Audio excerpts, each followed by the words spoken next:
Stephen, just a little word here. That's interesting. You said it was in 2002 they adopted the Ready for Government.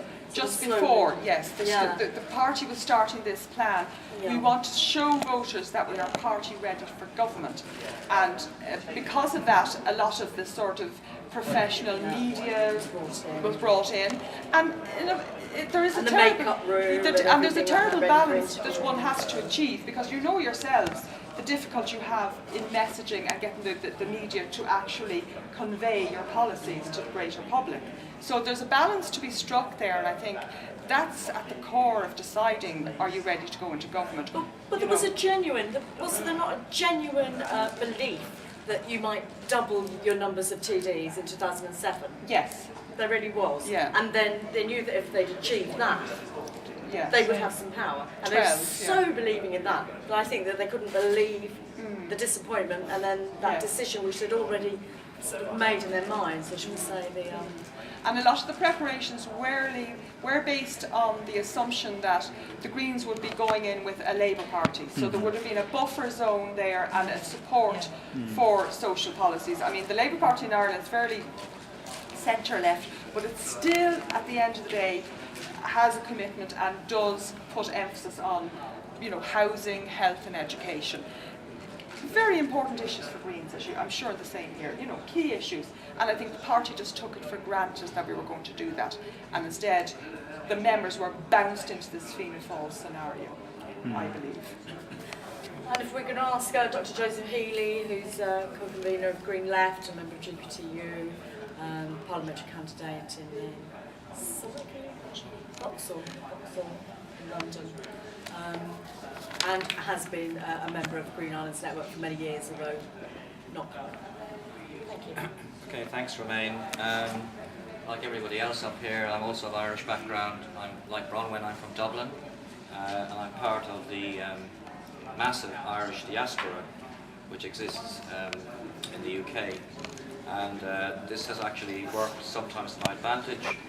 For example, recently I stood as a European candidate in London, and I rang up the Irish World magazine. I was the only Irish candidate standing, and the editor said, just write a page about what you think. So they were very happy, and I also was interviewed by an Irish radio station based in St Albans.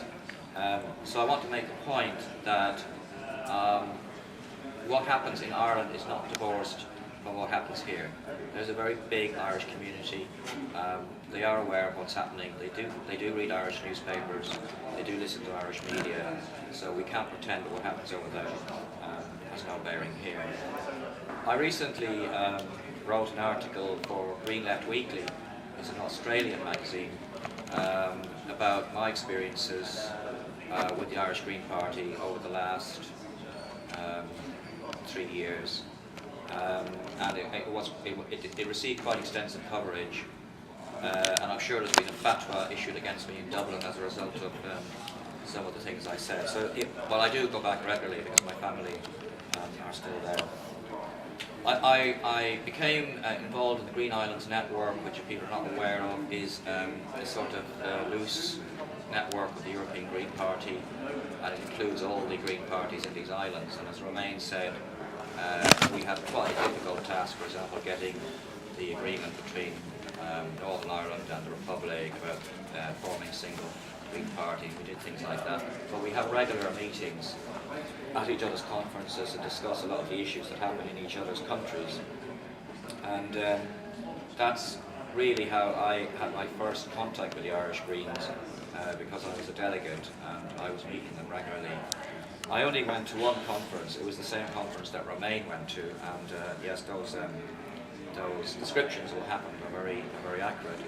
There were some things that were very different about their conference. I mean, for example, they had a reception for ambassadors, which I attended as a guest, and it was quite strange going to a Green Party conference where you have all the ambassadors there, and that showed that the importance of the Irish Green Party in the political life of Ireland, that ambassadors would go because they knew that the Green Party could be in power, could be in government. So the conference had a lot more publicity and a lot more significant attending. But I was a bit surprised by some of the things that I witnessed there, that Joanne has described. And I came back and I said to someone I said to several people. It reminded me a bit of Cindy and Beatrice Webb's famous book when they went to visit Stalin's Soviet Union, and they were taken around the model farms and the kindergartens, everything being perfect, of course, and they came back and wrote a book called We Have Seen the Future and It Works. And I said, my experience of going there was a bit like we've seen the future and it works, but I don't like it. So I was I had a feeling that all aspects of ideology really had been sucked out, and it was a big, very much a PR exercise. What happened? With reference to, Bronwyn has mentioned the famous Clement Bertie speech. It was an excellent speech. You can still see it on YouTube.